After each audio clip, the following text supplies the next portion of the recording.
Now, let's dive into today's story. Chapter 1. The Man Behind the Mask. Rob Sullivan had built his life like a fortress, methodical, impenetrable, and designed to withstand any storm. At 52, he commanded respect in every room he entered. His construction empire, Sullivan and Associates, had risen from a single truck and his calloused hands to a multi-million-dollar operation spanning 3 states. But Rob's true strength wasn't in the buildings he erected. It was in his ability to read people, to see their weaknesses, and to remember every slight. Growing up in South Boston, Rob learned early that the world didn't owe him anything. His father, a dock worker who drank away his paycheck, had taught him that lesson with his fists. His mother, God rest her soul, had shown him that loyalty was earned through action, not words. When she died of cancer, refusing charity from anyone, Rob was 16 and had already learned to rely only on himself. That philosophy had served him well in business.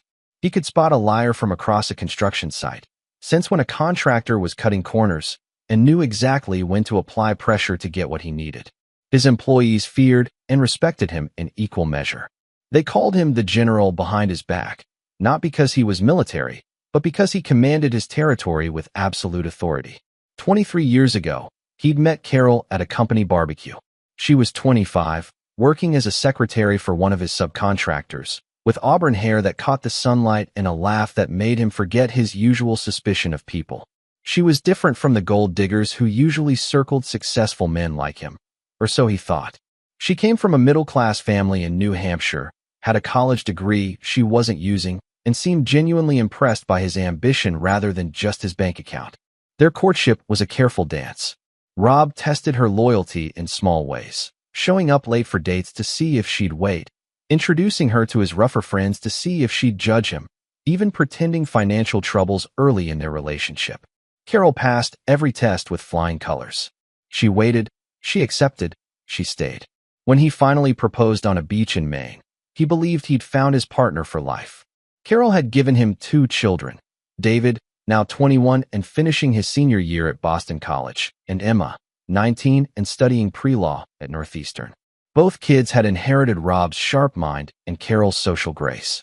David was set to join the family business after graduation, while Emma planned to become the family lawyer, keeping the Sullivan interests protected from within the legal system.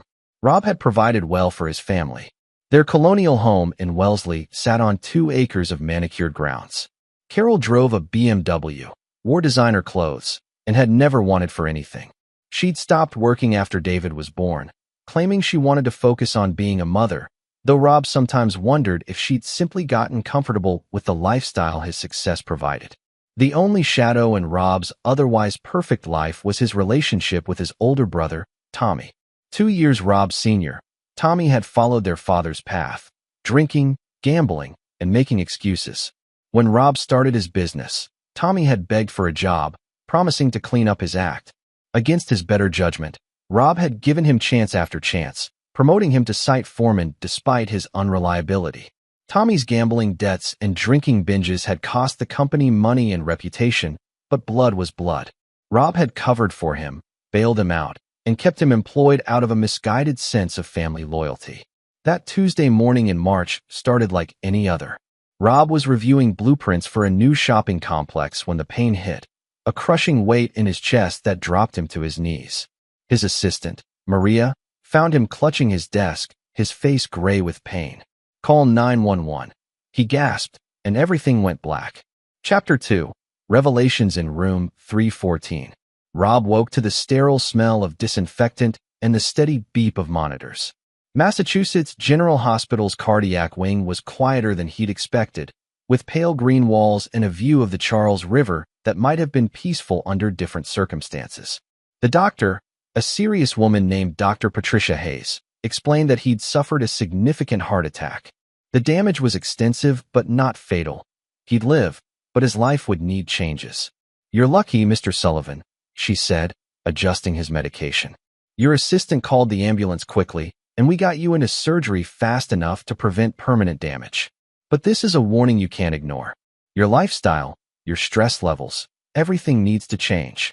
Rob nodded, but his mind was already racing. Who would run the company while he recovered? How would this affect the Morrison project? Carol would need to understand that he'd have to step back from some responsibilities, maybe let David take on more work earlier than planned. When Carol visited that first evening, Rob was surprised by her appearance. She wore a new dress he'd never seen, a red number that seemed inappropriate for a hospital visit. Her makeup was perfect, her hair freshly styled. She looked like she was dressed for a date rather than visiting her husband, who'd nearly died. "How are you feeling?" she asked, but her attention seemed divided. She kept checking her phone, glancing at the door, fidgeting with her purse. "I'm alive," Rob said. "Doc says I'll need to take it easy for a while. Maybe we should talk about David coming into the business sooner." "Oh, that reminds me," Carol interrupted. "Tomorrow is my birthday party. I know you're in here, but the doctor said you might be able to get a day pass. It would mean so much to have you there." Rob stared at her. "Carol, I just had a heart attack. I almost died 12 hours ago." Her expression hardened in a way he'd never seen before. "If you don't come, I'll file for divorce." The words hit him harder than the heart attack had, not because of the threat itself, but because of the cold calculation in her voice. This wasn't desperation or emotional outburst. This was a plan. "Get out," Rob said quietly. "Rob, get out. Now." After she left, Rob called for his nurse, a no-nonsense woman named Betty who'd been checking on him every hour.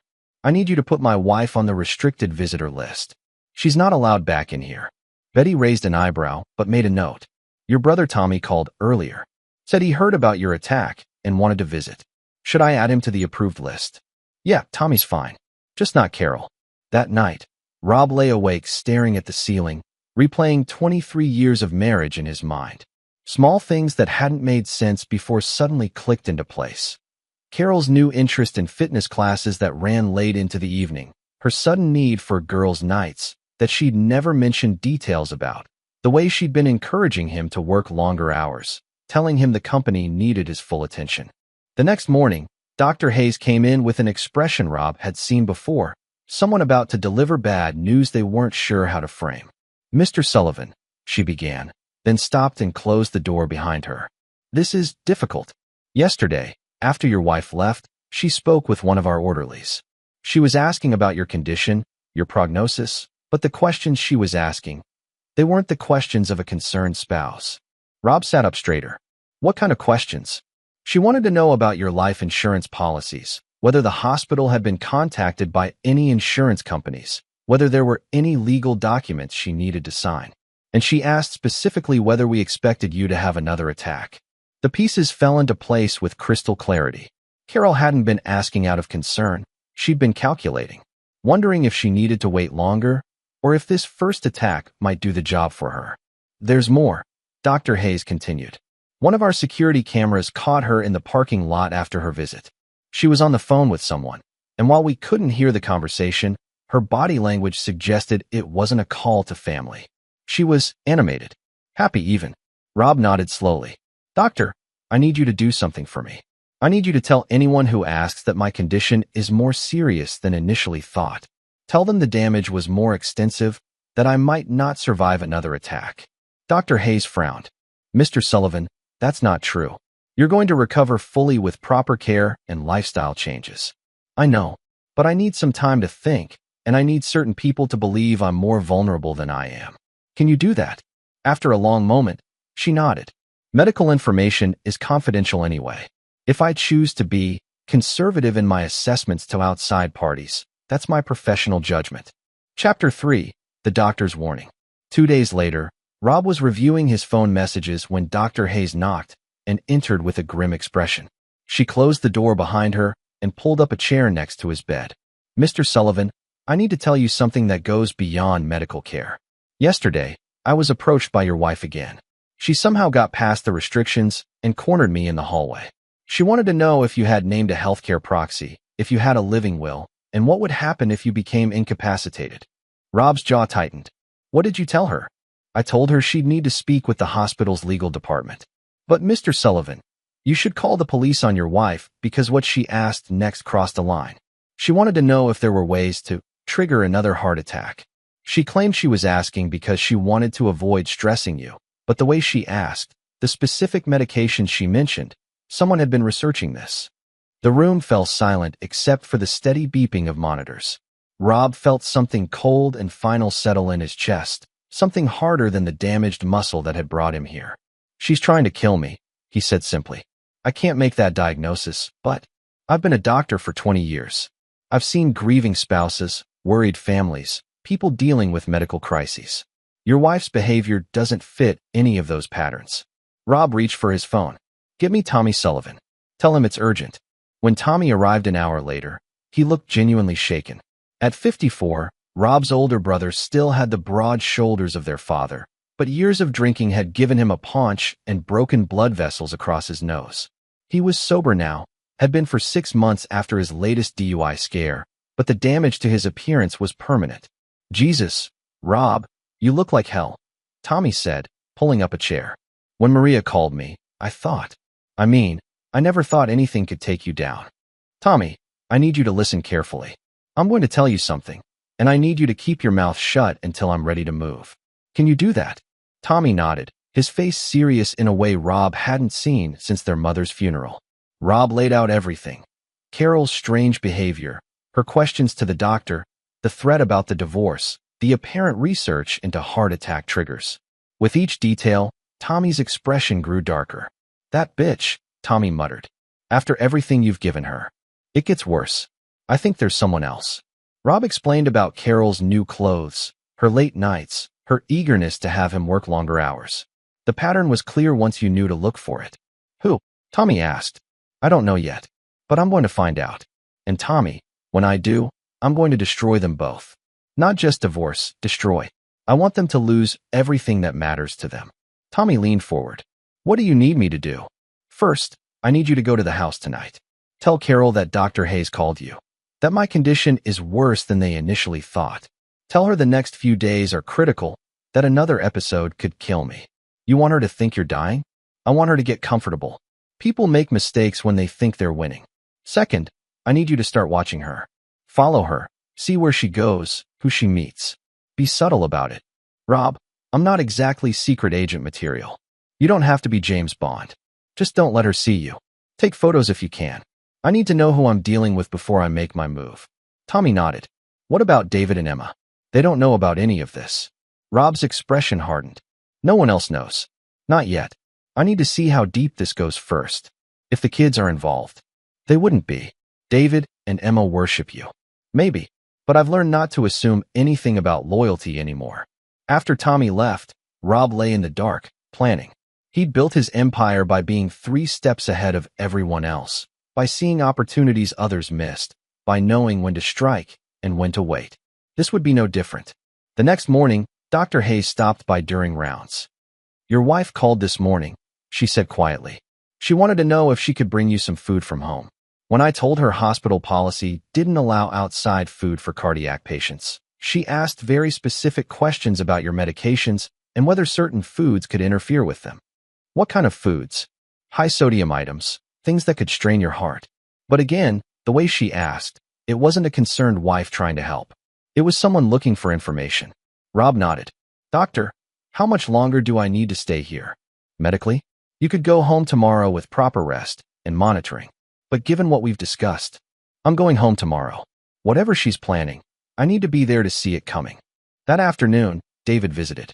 Rob's son was tall and lean like his father, with Carol's lighter coloring but Rob's sharp eyes.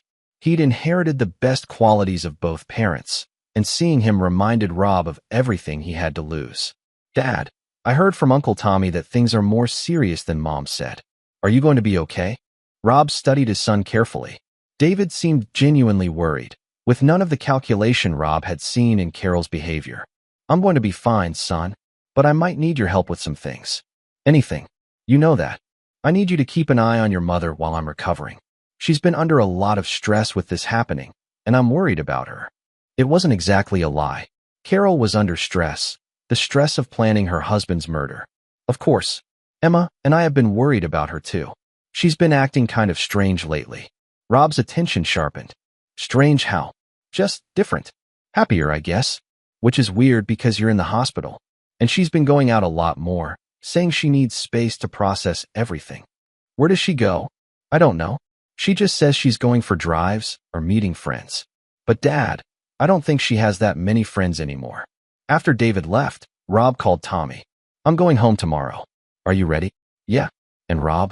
I've already learned something interesting. What? Carol went out for 3 hours today. She told David she was going for a drive to clear her head, but I followed her. She went to a hotel bar downtown, the Marriott on Long Wharf. She met a guy there. They didn't act like strangers. Rob felt the last piece of his old life crumble away. Did you get photos? Yeah. And Rob? You're going to want to see this. I recognize the guy. Who is it? It's Derek Morrison. From Morrison Development. Rob's blood turned to ice. Derek Morrison was his biggest competitor, the man who'd been underbidding him on projects for the past 2 years, the architect of several deals that had cost Sullivan and Associates millions in lost revenue. And now Rob knew how Derek had been getting his inside information. Tommy, Rob said, his voice carrying a tone his brother hadn't heard since they were kids, back when Rob would plan elaborate revenge against neighborhood bullies. I want you to keep following them. I want to know everywhere they go, everything they do. And Tommy, yeah. This is war now. Chapter 4, the performance begins. Rob returned home on a Thursday afternoon, playing the role of a broken man. He moved slowly, held his chest occasionally, and let exhaustion show in his face. The colonial house in Wellesley that had once felt like a sanctuary now felt like enemy territory, but Rob had always been comfortable operating behind enemy lines. Carol was the picture of a devoted wife, at least when the children were around. She helped him to the bedroom, fluffed his pillows, and made a show of adjusting his medications. But Rob caught the calculation in her eyes when she thought he wasn't looking, the way she watched him for signs of weakness like a predator studying wounded prey. The doctor says you need complete rest, she said, her hand on his shoulder. No work, no stress. I've already called Maria and told her you won't be taking any calls for at least 2 weeks. 2 weeks. Rob let concern creep into his voice. Carol, the Morrison contract. Derek Morrison called this morning, she said smoothly. He heard about your heart attack and wanted to express his condolences. He said he'd be happy to take over the Riverside project if you need to step back. Rob had to use every ounce of self-control not to react. Derek Morrison offering to take over the project that would make or break Sullivan and Associates for the next 5 years. The same Derek Morrison who'd been meeting secretly with his wife. That's generous of him, Rob managed. I think so too. You've been working so hard, honey. Maybe this is a sign that you should slow down. Let other people handle some of the burden. That evening, after David and Emma had returned to their respective colleges, Carol made dinner, a pasta dish loaded with salt and rich cream sauce, exactly the kind of meal Dr. Hayes had warned him to avoid. She served it with a concerned smile. I know the doctor said to watch your diet, but I thought you might want something comforting tonight. Rob ate small portions and complimented the food, all while noting how carefully Carol watched for his reaction. When he excused himself early, claiming fatigue, she seemed pleased. From his bedroom window, Rob watched Carol in the garden below, talking animatedly on her phone. Even from a distance, her body language was clear. She was excited, maybe even celebrating. After the call ended, she sat on the garden bench for several minutes, and Rob could swear he saw her smile. Around midnight, when Carol thought he was asleep, Rob heard her moving around downstairs. He crept to the top of the stairs and listened. She was on the phone again, her voice low but audible in the quiet house. Tomorrow night when the kids are gone. Yes, he seems much weaker. No, the doctor said another episode could be fatal. I know. I can hardly believe it's finally happening. Rob eased back to the bedroom before she finished the call. Finally happening. Whatever they'd been planning, they thought they were in the endgame now. The next morning brought Tommy, playing his role as the concerned brother. He sat heavily in the kitchen chair, his face grave. Rob, I hate to bother you when you're recovering, but we've got problems at the Morrison site. Carol appeared in the doorway, coffee mug in hand. What kind of problems? Permit issues, Tommy said without looking at her. The city inspector is saying our electrical work doesn't meet code. If we don't fix it by Monday, they'll shut down the whole project. Rob let his shoulders slump. How much will it cost to fix? $250,000, maybe more. And Rob, we don't have that kind of liquid cash right now. Not with the Harbor Point invoices still pending. This was all theater, but Carol didn't know that. Rob watched her face carefully as Tommy described their fictional financial crisis. She was trying to look concerned, but he caught the flash of satisfaction in her eyes. Maybe I should call Derek Morrison, she suggested, since he offered to help. No, Rob said firmly, then softened his tone. I mean, not yet. Let me see if I can work something out first.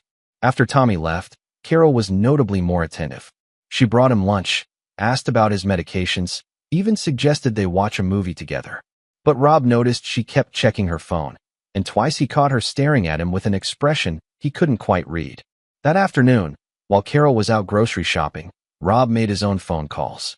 First to his real lawyer, Harold Steinberg, a sharp-eyed man who'd been protecting the Sullivan family interests for 15 years.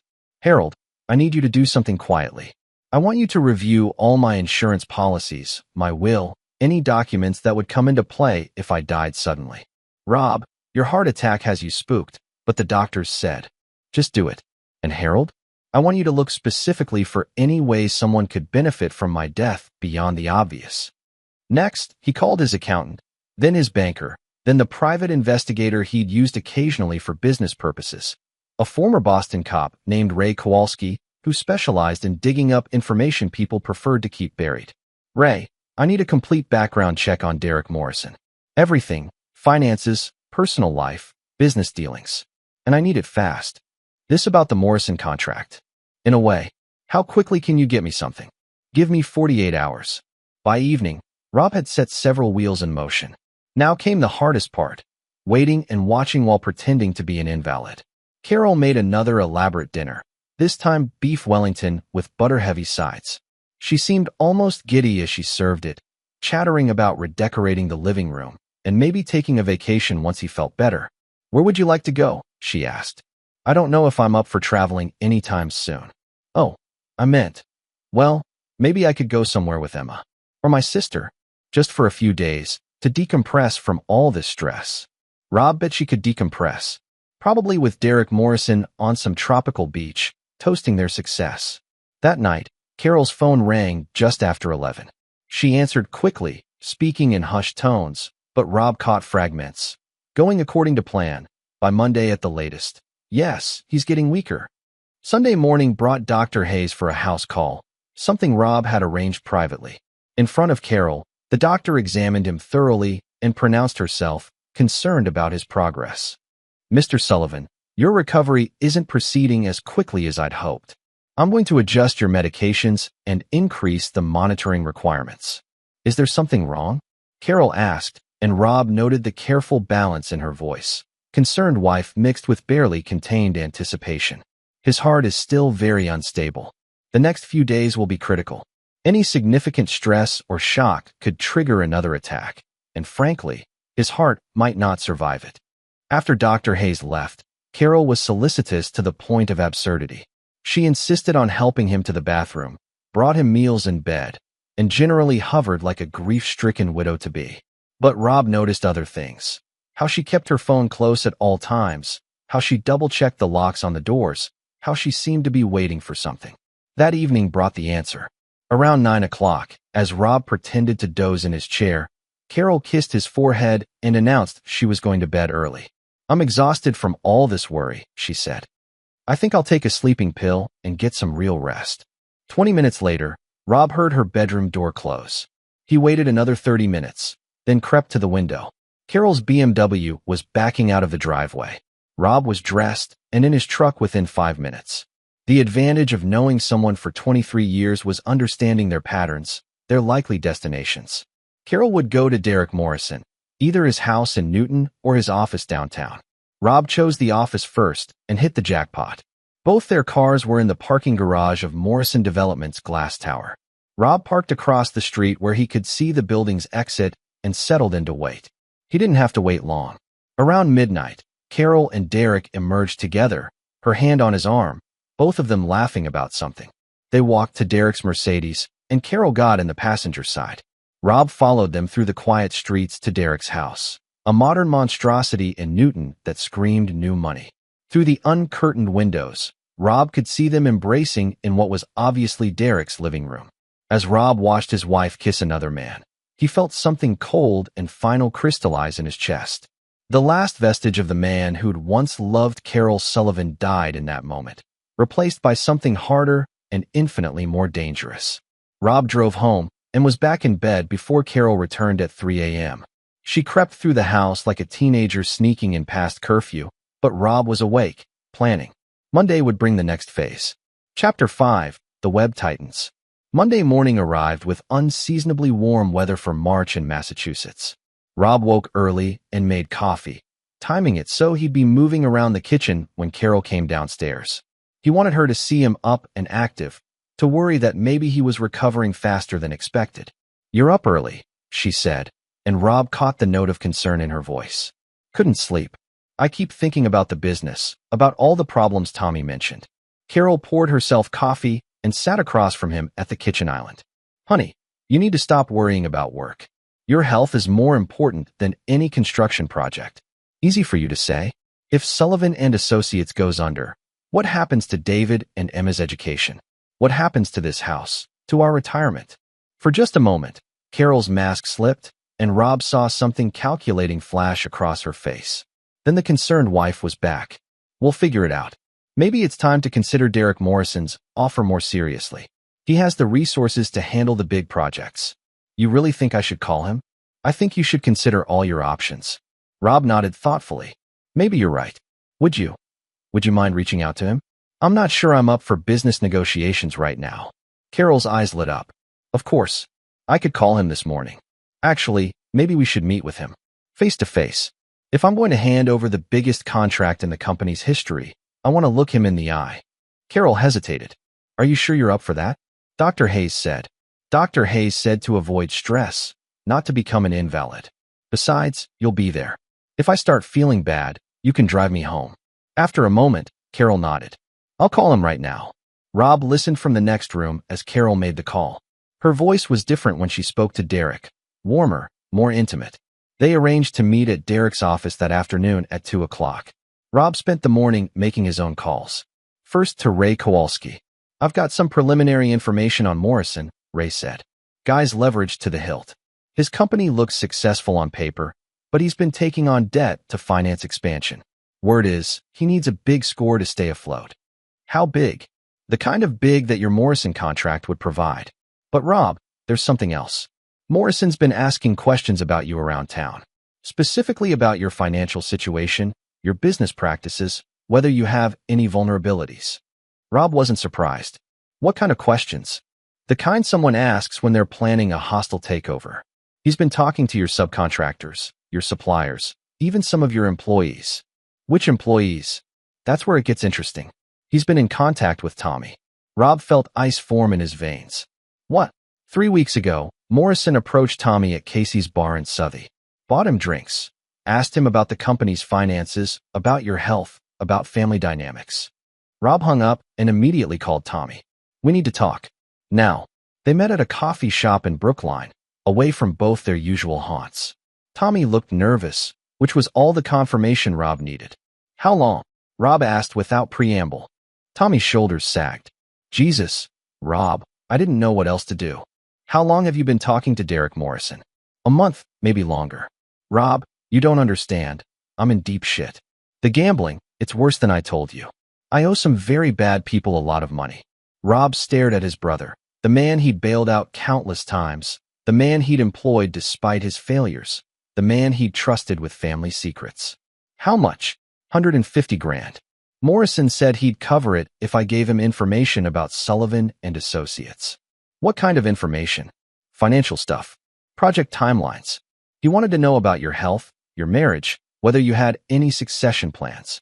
Rob felt the pieces clicking together. Derek Morrison hadn't just been sleeping with Carol.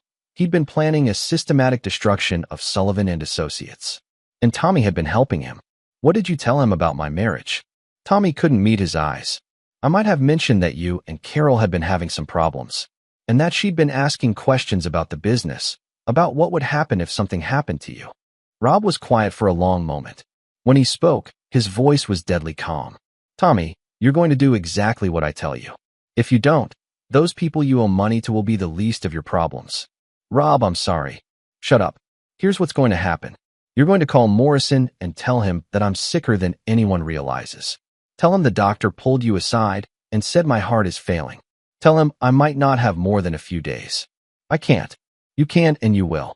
Because Tommy, if you don't help me fix this, I'll make sure everyone in Boston knows that Tommy Sullivan sold out his own brother for gambling debts. You'll never work construction again. Tommy nodded miserably. What else do you want me to do? Tonight, you're going to be at the Morrison Development Building.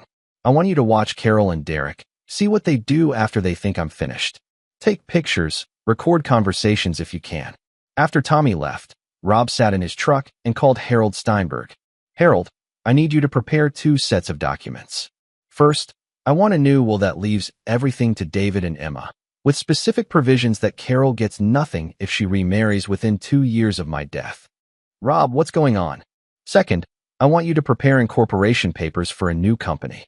I want to transfer certain assets out of Sullivan and Associates before this afternoon. Rob, you can't just. I'm not moving money illegally, Harold. I'm protecting my children's inheritance. And Harold, I want you to be at Derek Morrison's office at 2:30 today. Tell his secretary you're there to discuss the Morrison contract. I want a witness to whatever happens in that meeting. Rob's last call was to Dr. Hayes. Doctor, I need one more favor. This afternoon, I need you to call my wife and tell her my condition has taken a turn for the worse. Mr. Sullivan, tell her I've been having irregular heartbeats and that you're concerned about another attack. Tell her the stress of trying to work is making things worse. That afternoon, Rob dressed carefully for his meeting with Derek Morrison. He chose his best suit but made sure to look tired, to move a little slowly, to seem like a man hanging on by a thread. Carol drove him downtown, chattering nervously about traffic and the weather. Rob noticed she'd dressed up too, a black dress that was both appropriate for a business meeting and, he realized grimly, for a widow receiving condolences. Morrison Development occupied 3 floors of a glass tower overlooking Boston Harbor. Derek's office was a monument to ego, floor-to-ceiling windows, expensive art, furniture that cost more than most people's cars. Derek Morrison himself was younger than Rob had expected, maybe 45, with the kind of artificial tan and perfect hair that screamed personal trainer and cosmetic dentistry. He greeted them both warmly, but Rob noticed how his eyes lingered on Carol, and how she seemed to glow under his attention. Rob, I can't tell you how sorry I was to hear about your heart attack. You look well, though. I'm hanging in there, Rob said, letting exhaustion creep into his voice. Though I have to admit, this whole thing has me spooked. They sat at Derek's conference table, and Rob made a show of being winded by the short walk from the elevator. Derek offered water, which Rob accepted gratefully. I understand you're interested in discussing the Morrison contract, Derek said. I'm interested in discussing a lot of things.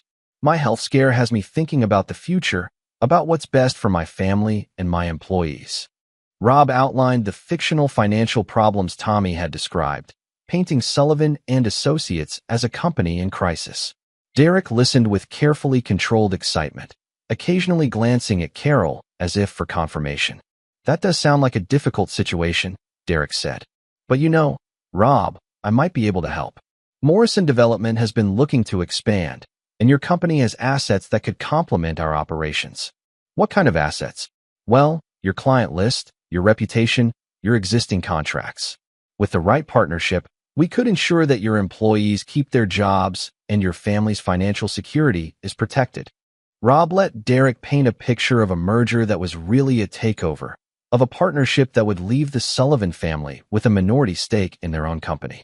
Throughout the presentation, Carol asked pointed questions about timelines and legal requirements, questions that a concerned wife wouldn't necessarily know to ask. Just as Derek was outlining the final terms of his generous offer, Rob's phone rang.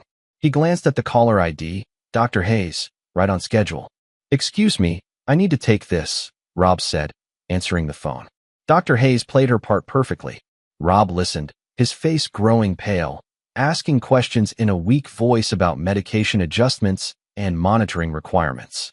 I understand, he said finally. Yes, I'll come in first thing tomorrow morning. Rob hung up and sat quietly for a moment, as if processing bad news. Is everything all right? Carol asked, and Rob caught the eager anticipation beneath her concern. Dr. Hayes is worried about some test results. She wants to see me tomorrow to discuss adjustments to my treatment plan. Derek and Carol exchanged a quick glance, so fast that someone who wasn't looking for it might have missed it. Maybe we should head home, Carol said. You don't want to overdo it. Actually, Derek said, why don't you two think about my proposal? There's no rush, but given your health situation, Rob, it might be worth considering sooner rather than later. As they were leaving, Rob noticed Harold Steinberg in the reception area, ostensibly reading a magazine, but clearly observing everything. Rob gave him an almost imperceptible nod. On the drive home, Carol was unusually quiet. When they reached the house, Rob excused himself to rest, but instead crept to the window of his study, which overlooked the garden where Carol liked to make her private phone calls. Right on schedule, she appeared with her phone, pacing excitedly as she spoke to someone. Went perfectly. He looks awful, Derek. Really awful. The doctor called right there in the meeting. Yes, tomorrow morning. I think it's almost over. Rob smiled grimly. Almost over indeed, but not in the way Carol expected. That evening, Tommy called with his report from Morrison Development. They met in Derek's office around 6. Carol was there for about an hour. Rob, they weren't just talking business. I figured. What else? I got some audio through the window. They're planning something for tomorrow night. After you go to the doctor. Something about making sure you don't come home. Rob felt that familiar cold calculation settle over him. Tommy, I want you to call Derek tomorrow morning. Tell him the doctor confirmed what you suspected, that I'm dying. Tell him it's a matter of days. And then what? Then we finish this. Chapter 6, The Final Gambit. Tuesday morning dawned gray and drizzly, matching Rob's mood as he prepared for the endgame. He dressed carefully, a dark suit that would look appropriate for either a business meeting or a funeral, depending on how things played out. Carol was up early, moving around the house with barely contained energy. She made breakfast, another heart attack special loaded with salt and fat, and fussed over his medication schedule with the attention of someone making sure every detail was perfect. Are you nervous about seeing Dr. Hayes? She asked. A little. Yesterday's call has me worried. I'm sure it's just routine follow-up, Carol said, but Rob caught the tremor of excitement in her voice.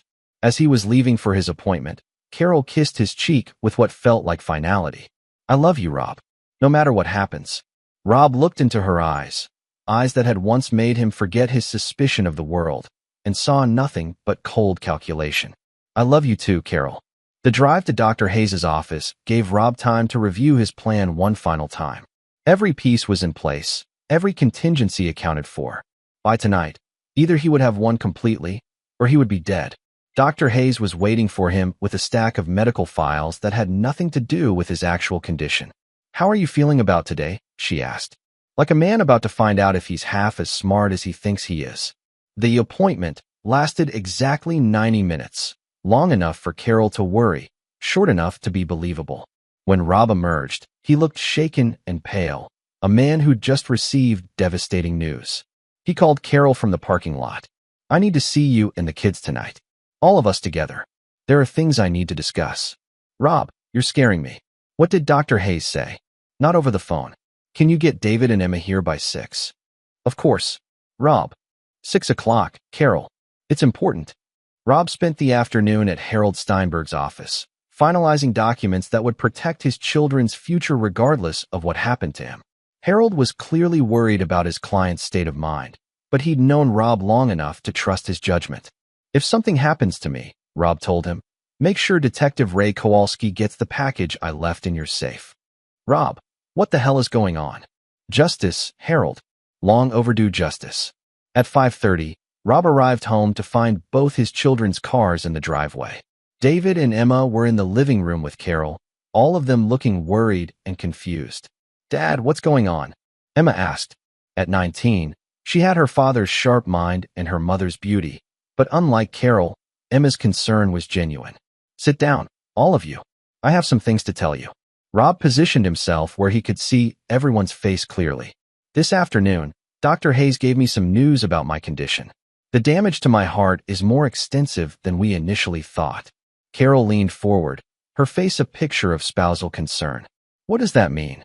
It means my time is limited. Maybe weeks, maybe months, but not years. Emma gasped, and David reached for his sister's hand. Carol's reaction was more controlled, a sharp intake of breath, a hand to her chest, all the right moves of a devastated wife. There's more, Rob continued. I've been thinking about the future, about what happens to the business, to all of you. I've made some decisions. Rob outlined his fictional plan to sell Sullivan and Associates to Derek Morrison, to use the money to secure his family's future. As he spoke, he watched Carol's face carefully. She was trying to look devastated by his medical news, but he caught flashes of satisfaction, of barely contained triumph. "Dad, there has to be other options," David said. "Maybe if you step back from the day-to-day operations." "The decision is made, son.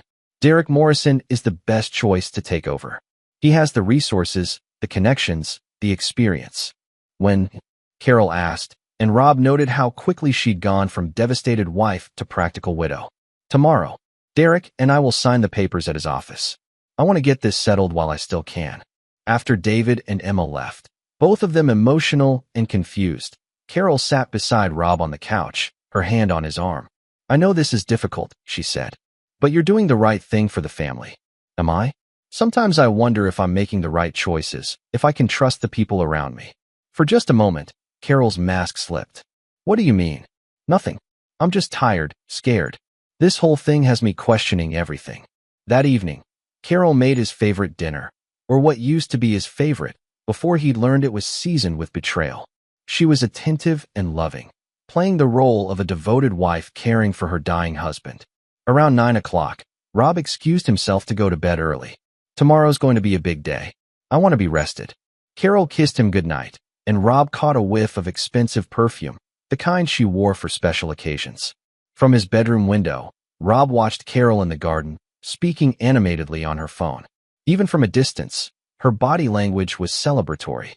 She was practically dancing as she talked, and when the call ended, she sat on the garden bench and actually clapped her hands together like a child who'd just gotten everything she wanted for Christmas. Around midnight, Carol left the house, thinking Rob was asleep. She was dressed carefully, black slacks and a sweater that would be easy to move in, comfortable shoes, hair pulled back. She looked like someone preparing for work, not a romantic rendezvous. Rob was dressed and in his truck 5 minutes later. He followed Carol through the quiet streets to Derek Morrison's house in Newton. But this time, he didn't stop across the street. Instead, he parked in Derek's driveway, right behind Carol's BMW. Tommy was waiting in the shadows, just as they'd planned. "They're in the living room," Tommy whispered.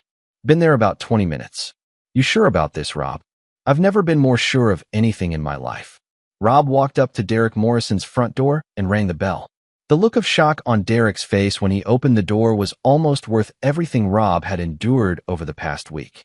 Derek was dressed casually, jeans and a polo shirt, but his face was flushed with excitement and alcohol.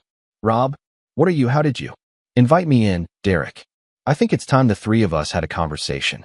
Derek's living room was a testament to expensive bad taste, all glass and chrome and modern art that looked like it had been chosen by a decorator who charged by the hour. Carol was standing by the fireplace, a champagne glass in her hand, her face frozen in an expression of absolute terror. "Hello, Carol," Rob said quietly. "Don't look so surprised. You didn't really think I was that stupid, did you?" Derek was trying to recover his composure. "Rob, I can explain." "Oh, I'd love to hear your explanation. But first, let me tell you what I think happened. I think my loving wife has been feeding you information about my business for months. I think you've been planning to take over Sullivan and Associates, probably by waiting for me to die and then swooping in to comfort my grieving widow. That's ridiculous. Is it? Because I have to say, Derek, your timing is remarkable. You offered to help with my business just days after my heart attack. You happen to know exactly what financial problems would force me to sell. It's almost like you had inside information." Carol finally found her voice. "Rob, you don't understand. I understand perfectly. I understand that my wife of 23 years has been planning my murder." The word hung in the air like a physical presence. Derek went pale, and Carol's champagne glass slipped from her hand, shattering on the marble floor. "That's insane," Derek said. "Carol would never." "Wouldn't she? Tell me, Derek, what did she ask Dr. Hayes about? What medications were you researching? What food interactions? What ways to trigger another heart attack?" Rob pulled out his phone and played a recording. Carol's voice, clear and unmistakable, talking to Derek about making sure Rob didn't come home from his doctor's appointment. "The thing is," Rob continued, "I'm not actually dying. My heart is fine. Dr. Hayes was helping me set a trap, and you two walked right into it. Derek was backing toward the sliding glass door that led to his patio. Rob, you have to understand, I never meant for things to go this far. How far, Derek? How far were you planning to go? Were you going to slip something into my food? Tamper with my medication? Or were you just going to wait for Carol to do the dirty work while you provided an alibi? We weren't going to hurt anyone, Carol said desperately. Rob, you have to believe me. The only thing I believe is that you're both exactly what I always suspected people were: selfish, greedy, and stupid enough to think you could outsmart me. Rob moved closer to the fireplace, where Carol was standing. You know what the real tragedy is? I actually loved you. For 23 years, I ignored every instinct that told me not to trust anyone, because I thought you were different. Rob, please. But you're not different. You're just another predator who got comfortable and lazy. You started to believe your own performance. Derek had reached the sliding door and was fumbling with the lock. I'm calling the police. Good idea, Rob said. Call them. Tell them about the recordings I have of you and Carol planning my death. Tell them about the financial research you've been doing on my company. Tell them about the insurance policies Carol's been asking about. Rob pulled out a thick manila envelope. Or better yet, let me call them. I've been working with Detective Ray Kowalski for the past week. He's very interested in talking to both of you. The truth hit Derek and Carol simultaneously. They'd been played from the beginning.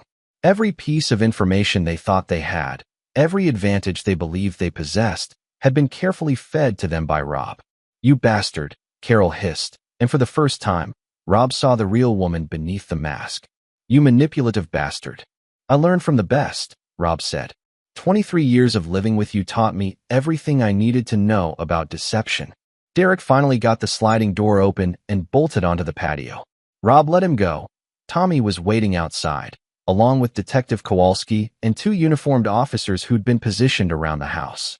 Carol sank into a chair, her face pale and defeated. What happens now?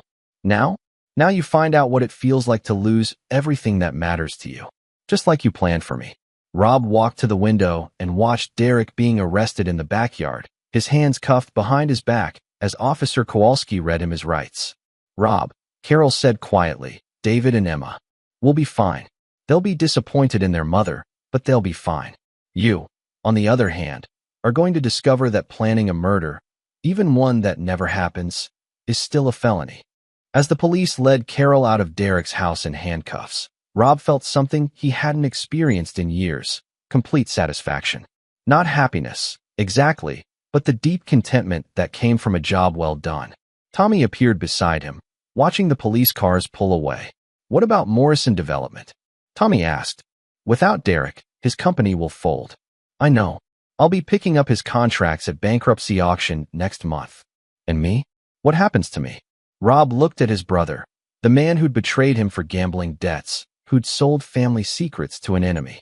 You're going to work off what you owe me. Every penny Derek paid you, plus interest. You'll do it honestly, at minimum wage, and if you ever so much as look at a deck of cards again, I'll destroy you. Tommy nodded miserably. I understand. No, Tommy. I don't think you do, but you will. Chapter 7. The Aftermath. The headlines in the Boston Globe were everything Rob could have hoped for. Construction executive and wife charged in murder plot. Heart attack leads to betrayal discovery.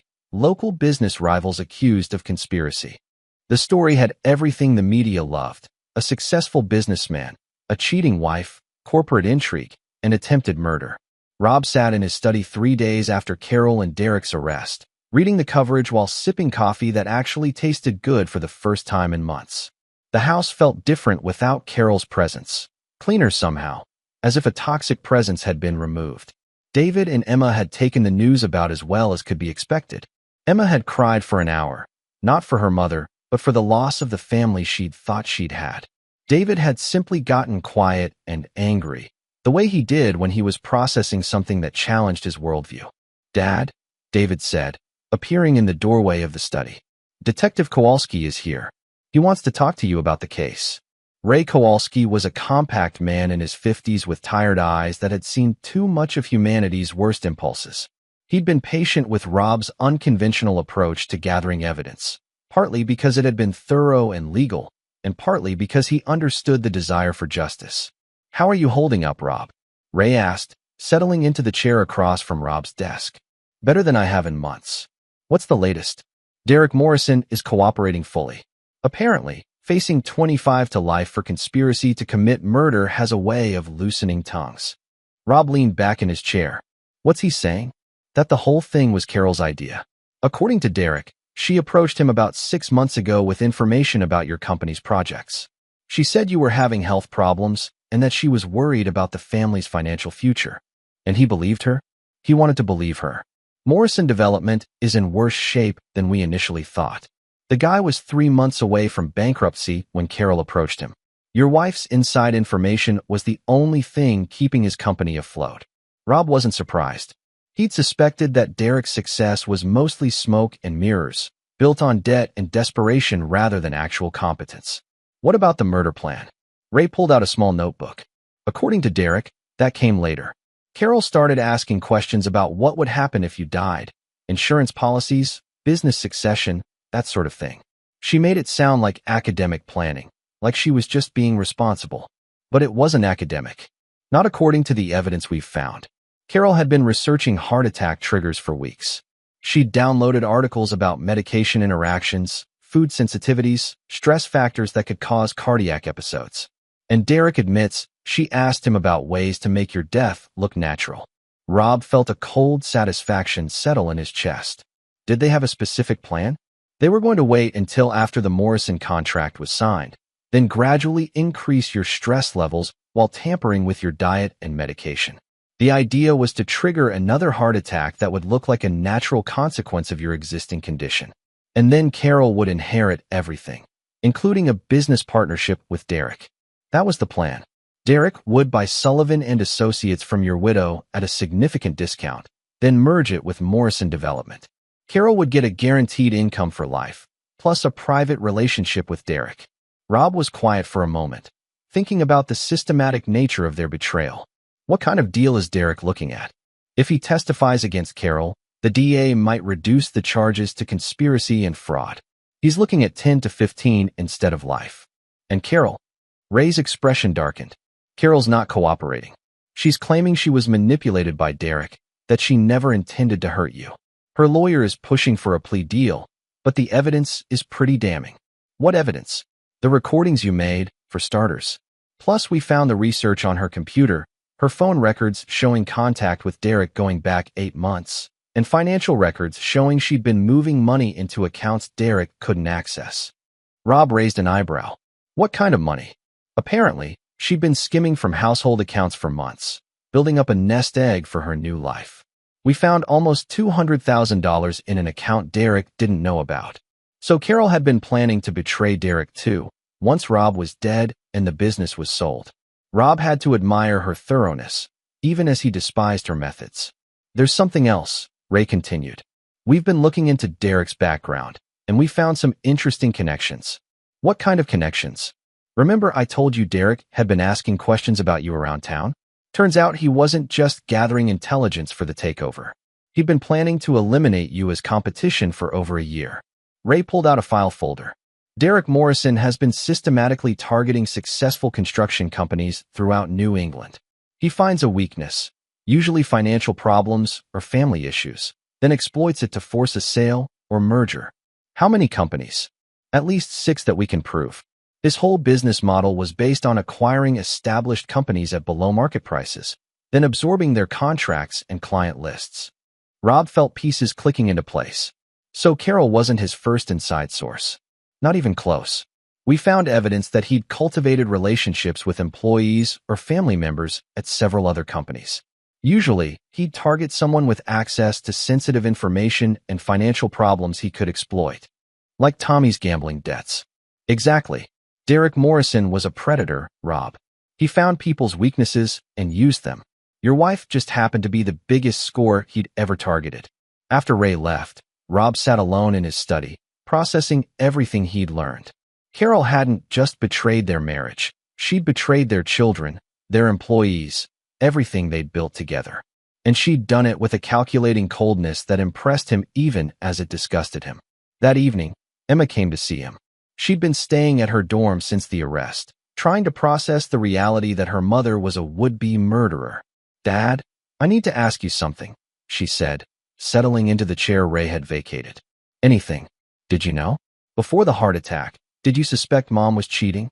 Rob considered his answer carefully. Emma was 19, old enough for truth, but young enough to be damaged by too much of it. I knew something was wrong, he said finally. Your mother had been different for months, distant, secretive. But I thought it was just stress, maybe midlife dissatisfaction. I never imagined she was planning to kill me. Emma was quiet for a moment. I keep thinking about all the times she encouraged you to work late, to take on more projects. She was always saying the family needed you to be successful. She was setting me up for a heart attack. It's sick. I mean, I knew Mom could be cold sometimes, but this… Emma, you need to understand something. What your mother did doesn't reflect on you or David. You're both good people who happen to have a bad parent. What about David? He's been talking about not coming into the business now. Rob frowned. What? He says he can't trust his own judgment anymore. If he couldn't see what Mom was really like, how can he trust himself to make decisions about the company? Tell David I want to see him tomorrow. We need to talk about the future. That night, Rob walked through the house that had been his refuge for over 2 decades, seeing it with new eyes. Every room held memories of Carol, some real, some manufactured for his benefit. The kitchen where she'd cooked meals designed to kill him. The bedroom where she'd slept beside him while planning his death. The garden where she'd made her secret phone calls to Derek Morrison. Rob made a decision. Tomorrow, he'd start the process of selling the house. Too much poison had leaked into its walls for him ever to feel comfortable there again. His phone rang just before midnight. The caller ID showed a number he didn't recognize. Mr. Sullivan? This is Janet Pierce. I'm Carol's cellmate at Norfolk County Correctional. Rob almost hung up, but something in the woman's voice made him hesitate. What do you want? Your wife asked me to call you. She has something she needs to tell you. I have nothing to say to Carol. Sir, she's not asking for forgiveness or trying to get out of this. She says there's something you need to know about your brother. Rob felt ice form in his stomach. What about Tommy? She says the gambling debts were fake. Tommy wasn't in trouble with bookies. Derek Morrison was paying him to sabotage your business from the inside. The phone line went quiet. Rob could hear his own heartbeat in the silence. Are you there, Mr. Sullivan? I'm here. What else did she say? She said Tommy's been working with Derek for over a year. The financial problems at your company, the permit issues, the problems with subcontractors, Tommy was causing all of it. Derek was paying him to create crises that would weaken your company. Rob sat down heavily. Why is she telling me this now? She says she's tired of protecting people who betrayed her. According to Carol, when Derek got arrested, he immediately tried to blame everything on her. She wants you to know that Tommy was in on it from the beginning. After the woman hung up, Rob sat in the darkness of his study, thinking about everything he thought he knew about the past year. The permit problems that had delayed the Harbor Point project. The electrical issues that had cost them the Riverside contract. The subcontractor disputes that had forced them to settle at a loss. Tommy had been there for all of it, had been the one to discover the problems, the one to bring Rob bad news about project after project. Rob picked up his phone and dialed Ray Kowalski's number. Ray, it's Rob Sullivan. I need you to reopen the investigation. There's more to this than we thought. Chapter 8, Blood and Betrayal. The next morning brought a cold rain that matched Rob's mood as he drove to Tommy's apartment in South Boston. His brother lived in the same rundown neighborhood where they'd grown up, in a 3-story walk-up that smelled of boiled cabbage and broken dreams. Rob had called ahead, told Tommy he was coming by to discuss his work schedule. What he hadn't mentioned was Detective Kowalski parked around the corner, or the recording device in his jacket pocket. Tommy answered the door in a bathrobe, looking like he'd been drinking despite the early hour. His face was puffy with sleep and guilt, and he couldn't quite meet Rob's eyes. Jesus, Rob, it's barely 8 o'clock. What's so important it couldn't wait? We need to talk about Derek Morrison. Tommy went very still. What about him? About how long you've really been working for him. Rob pushed past his brother into the small living room. The apartment was a monument to wasted potential. Empty beer bottles, unpaid bills scattered across a coffee table, a television that was probably worth more than everything else Tommy owned combined. I don't know what you're talking about, Tommy said, but his voice lacked conviction. Rob pulled out his phone and played the recording Carol had made of one of her conversations with Derek. Tommy's voice was clearly audible, discussing the permit problems at the Harbor Point project and how to make them worse. That's from 6 months ago, Tommy. 6 months before Derek Morrison supposedly approached you at Casey's bar. Tommy slumped into a threadbare armchair, suddenly looking every one of his 54 years. Rob, you don't understand. I understand that my own brother has been sabotaging my business for over a year. I understand that every problem we've had, every setback, every crisis, you were behind all of it. It wasn't supposed to go that far. At first, Derek just wanted information. Small stuff, project timelines, bid amounts, client lists. And you gave it to him. I needed the money, Rob. Not for gambling. I haven't placed a bet in 2 years. For Lisa. Rob frowned. Lisa was Tommy's ex-wife, who divorced him 5 years earlier after one too many drunken binges. What about Lisa? She's sick. Cancer. The same kind Mom had. She doesn't have insurance, and the treatments. Tommy's voice broke. Derek offered me $50,000 up front, plus monthly payments, just for keeping him informed about Sullivan and Associates. Rob felt a flicker of sympathy, then crushed it. So you decided to destroy everything I've built to pay for your ex-wife's medical bills. It wasn't supposed to destroy anything. Derek said he just wanted to be competitive, to level the playing field. But it didn't stop there, did it? Tommy shook his head miserably. After a few months, he wanted more. He said passive intelligence wasn't enough, that he needed me to create opportunities for Morrison development. So you started sabotaging our projects. Small things at first. Delayed deliveries, minor permit issues, nothing that couldn't be fixed. But then Derek got greedy. He wanted bigger problems, more serious delays. Rob pulled out a chair and sat across from his brother. Tell me about the Harbor Point project. That electrical problem that cost us the contract? I caused it. I knew the inspector was coming. Knew he'd find code violations if he looked in the right places. I made sure he looked. And the Riverside project? I told Derek about the environmental issues before we submitted our bid. Morrison Development was able to factor them into their proposal while we got blindsided. Rob was quiet for a moment, adding up the damage. How much has your cooperation cost my company? Maybe $2 million in lost contracts. But Rob, I swear I didn't know about Carol. I didn't know Derek was planning to. Bullshit. Tommy looked up sharply. What? You knew about Carol and Derek. You knew they were planning my death. I never. Rob played another recording, this one from 3 weeks earlier. Tommy's voice was discussing Rob's health, speculating about what another heart attack might do to him, wondering aloud if the stress of the business problems might be getting to be too much. You were setting me up, Tommy. You and Derek and Carol, you were all working together to destroy me. Tommy's face crumpled. Rob, I swear I didn't know they were planning to hurt you. I thought Carol was just having an affair, thought Derek was just trying to take over the business. You thought wrong. Rob stood up and walked to the window, looking out at the street where they'd grown up. Do you remember what I told you when I gave you your first job? When I pulled you out of that bar where you were drinking yourself to death? You said family was everything. I said family was the only thing you could count on in this world. I said that no matter what happened, we'd always have each other's backs. Tommy was crying now, silent tears running down his cheeks. Rob, I'm sorry. I know I fucked up, but you didn't fuck up, Tommy. You made a choice. Every time Derek asked you for information, every time you sabotaged one of our projects, every time you lied to my face about what was happening, you made a choice. Rob turned back to face his brother. And now I'm making one. What are you going to do? I'm going to destroy you. The same way you tried to destroy me. Rob pulled out his phone and called Detective Kowalski. Ray, it's Rob. You can come in now. Tommy's eyes widened as he realized what was happening. Rob, please. Did you really think I was going to let this slide? Did you think that because we share blood, because Mom loved us both, that I'd just forgive and forget? The apartment door opened, and Ray Kowalski entered with 2 uniformed officers. Thomas Sullivan, Ray said, you're under arrest for conspiracy to commit fraud, industrial sabotage, and conspiracy to commit murder. As the officers handcuffed Tommy, he looked at Rob with desperate eyes. What about Lisa? If I go to prison, who's going to pay for her treatments?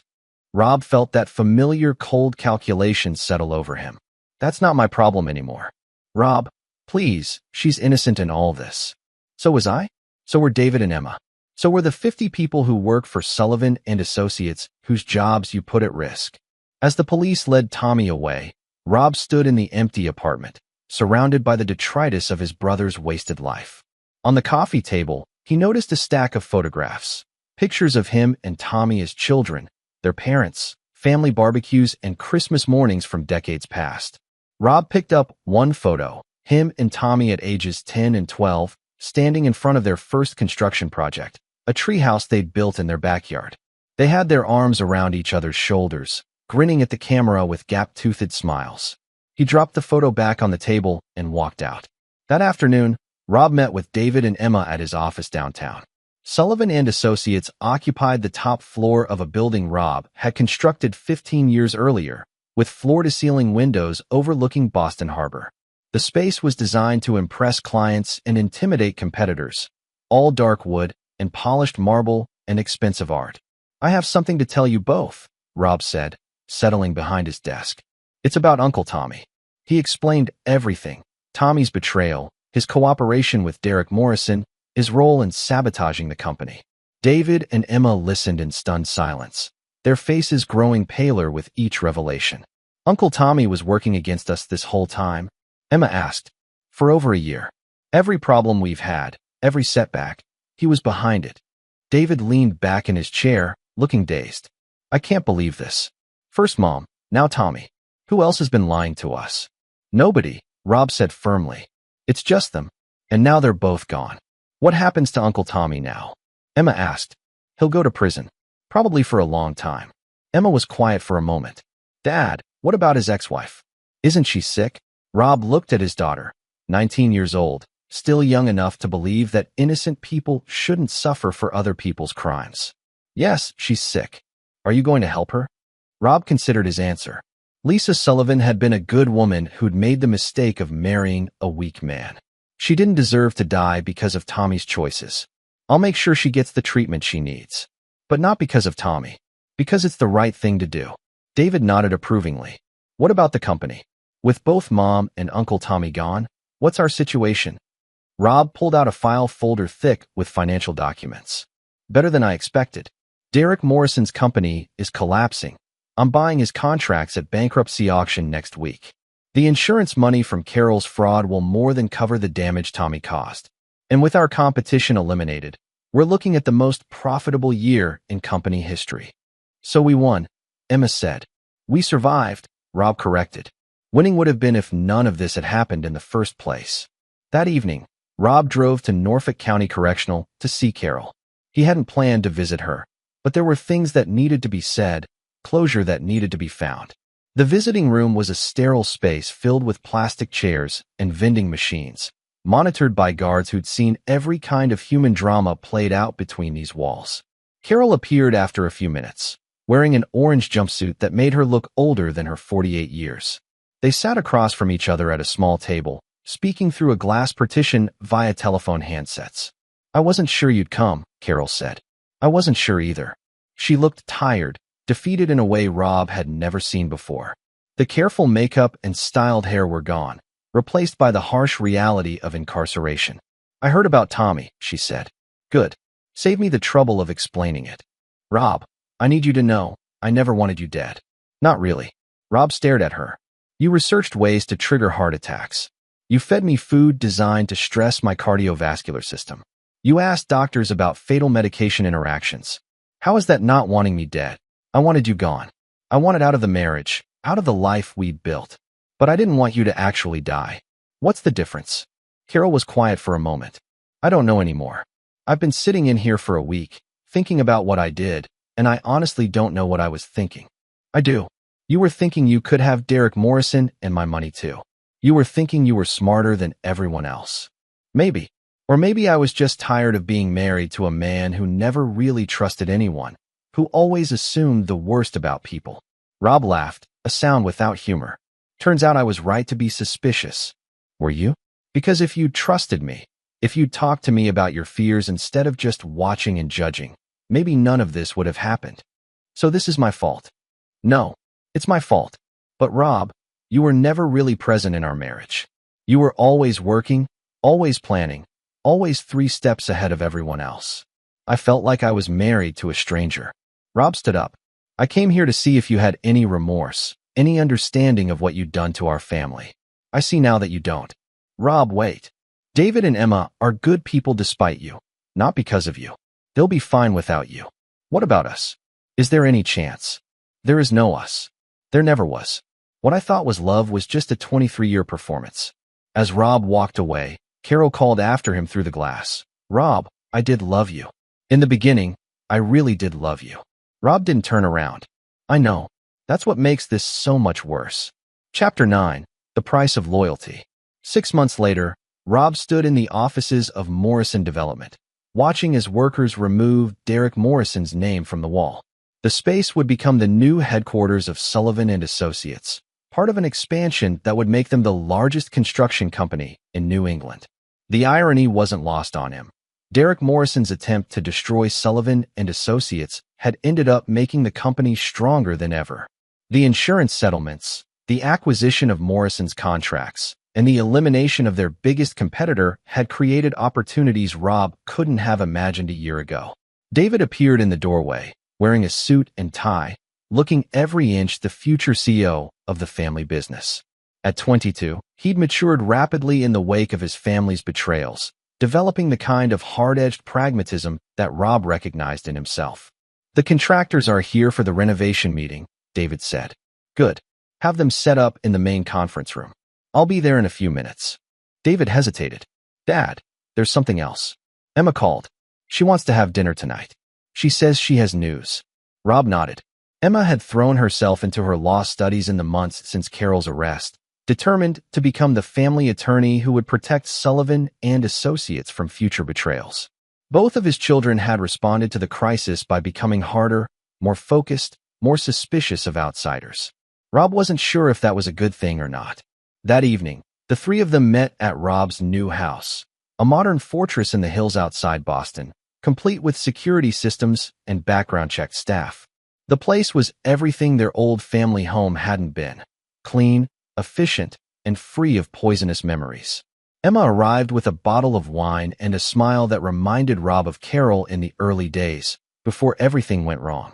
I have an announcement, she said, settling into her chair at the dinner table. I've been accepted into the prosecutor's office internship program. Starting next summer, I'll be working with the DA's office on white-collar crime cases. David raised his wine glass. Congratulations. Any particular reason you chose prosecution over corporate law? Emma's expression grew serious. I want to understand how people like Mom and Derek Morrison operate. I want to learn how to recognize the signs, how to build cases against them. Rob felt a mixture of pride and sadness. His daughter was becoming a hunter of predators because predators had destroyed her family. There's something else, Emma continued. The prosecutor handling Mom's case wants to meet with us. She's considering offering a plea deal. Rob set down his fork. What kind of deal? 15 years instead of life. She'd have to testify against Derek Morrison, admit to conspiracy to commit murder, and agree to a complete forfeiture of any claim to family assets. What's your recommendation? Rob asked. Emma looked at her father with eyes that had seen too much for her 20 years. Take it. A trial would be a media circus, and there's always a chance a jury might believe her sob story about being manipulated by Derek. 15 years means she'll be 63 when she gets out. Old enough to be broken, young enough to regret. David nodded agreement. I think Emma's right. We've won everything we can win. Now it's time to move on. Rob considered his children's advice. Both of them had become harder, more calculating in the months since Carol's betrayal. They thought like him now, strategically, without sentiment, always 3 steps ahead. I'll call the prosecutor tomorrow, Rob said. Tell her we'll accept the deal. After dinner, as David and Emma were leaving, Emma pulled Rob aside. Dad, there's something else. I've been visiting Uncle Tommy in prison. Rob's expression darkened. Why? Because somebody should. He's family, and despite what he did, he's still David's and my uncle. Emma, he tried to destroy everything I've built. He put your future at risk. I know. But Dad, he's a broken man. Prison has been hard on him, and Lisa died last month. The cancer finally won. Rob felt a flicker of something. Not quite sympathy, but recognition of a fellow human being suffering. I'm sorry to hear that. Are you? Because he thinks you could have saved her if you'd wanted to. I paid for her treatments through a third party. She got the best care money could buy. Emma looked surprised. You did? Tommy doesn't know that. He doesn't need to know. Lisa was innocent in all this. But Dad, If you helped Lisa, maybe you could. No. Rob's voice was final. Tommy made his choices. He chose Derek Morrison over his own family. He chose 30 pieces of silver over 20 years of loyalty. I won't forgive that. Emma was quiet for a moment. What if he was sorry? What if he genuinely regretted what he did? Then he should have thought of that before he betrayed me. After Emma left, Rob stood alone in his fortress of a house, looking out at the lights of Boston spread below him. He'd won everything he'd set out to win. Carol and Derek Morrison were in prison. Tommy was broken and alone. Sullivan and Associates was more successful than ever. His children were safe and secure. So why did victory feel so empty? His phone rang, an unknown number, but something made him answer. Mr. Sullivan? This is Father McKenna from St. Margaret's. I'm calling about your brother. Rob's blood chilled. What about him? I'm afraid Thomas was found dead in his cell this morning. It appears to be suicide. Rob sat down heavily. How? He hanged himself with bed sheets. He left a note addressed to you. An hour later, Rob stood in the morgue, looking down at Tommy's body. Death had erased the lines of worry and guilt from his brother's face, leaving him looking like the boy Rob remembered from their childhood. Father McKenna handed him an envelope with Rob's name written in Tommy's familiar handwriting. I'll leave you alone, the priest said quietly.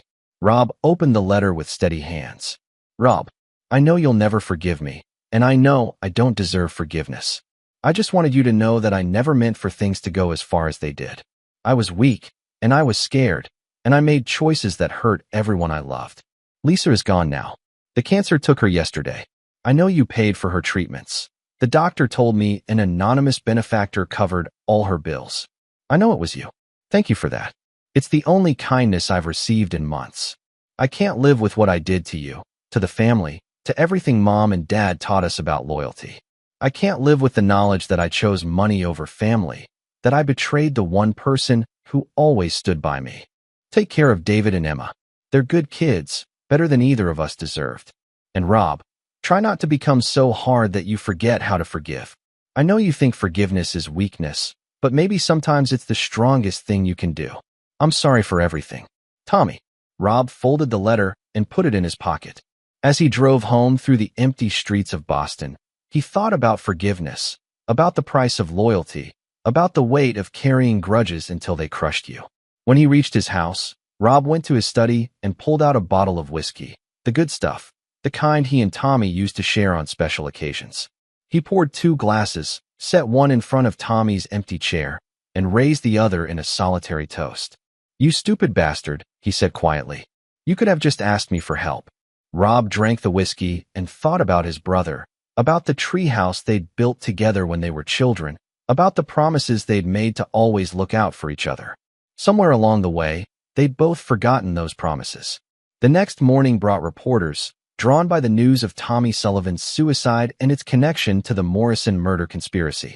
Rob met them on the steps of Sullivan and Associates, looking every inch the successful businessman who'd survived his family's betrayals. Mr. Sullivan, do you have any comment on your brother's death? My brother was a troubled man who made some very bad choices. I'm sorry he's dead, but his death doesn't change what he did to my family and my company. Do you feel any responsibility for his suicide? Rob looked directly into the camera, his expression hard and unforgiving. I feel responsible for protecting my family and my employees from people who would betray our trust. My brother chose to work with my enemies. That choice had consequences. Will there be a funeral? That's a private family matter. As Rob walked into his building, leaving the reporters behind, he thought about legacy, about the example he was setting for David and Emma. He was teaching them to be strong, to be survivors, to trust no one completely. But was he also teaching them to be like him, successful but alone, victorious but empty? That afternoon, Rob called Emma. I've made a decision about your uncle, he said. We're going to give him a proper funeral. Family only, but proper. Dad, I thought you said. I said a lot of things. Tommy betrayed me, betrayed our family, and I'll never forgive him for that. But he was still my brother, and he deserves better than an unmarked grave. Emma was quiet for a moment. Thank you, Dad. I think that's the right thing to do. After the funeral, a small service attended only by Rob, David, and Emma. Rob stood alone at Tommy's graveside. The headstone was simple. Thomas Michael Sullivan, 1969 to 2024, beloved brother and uncle. I hope you found some peace, Rob said quietly. I hope wherever you are, you understand that I couldn't forgive you.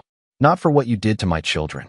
As Rob walked away from the cemetery, he felt something he hadn't experienced in months, a sense of finality. Carol was in prison, Derek Morrison was ruined, Tommy was dead. The war was over, and Rob had won completely. But as he drove home to his fortress of a house, Rob wondered if complete victory was worth the price he'd paid for it. He'd saved his company and secured his children's future, but he'd lost his wife, his brother, and perhaps something essential about himself. In the end, Rob Sullivan had learned the hardest lesson of all, that in a world full of betrayers and predators, the only way to survive was to become something harder and colder than they were. He'd protected everything that mattered to him, but in doing so, he'd become the kind of man who could watch his own brother's funeral without shedding a tear.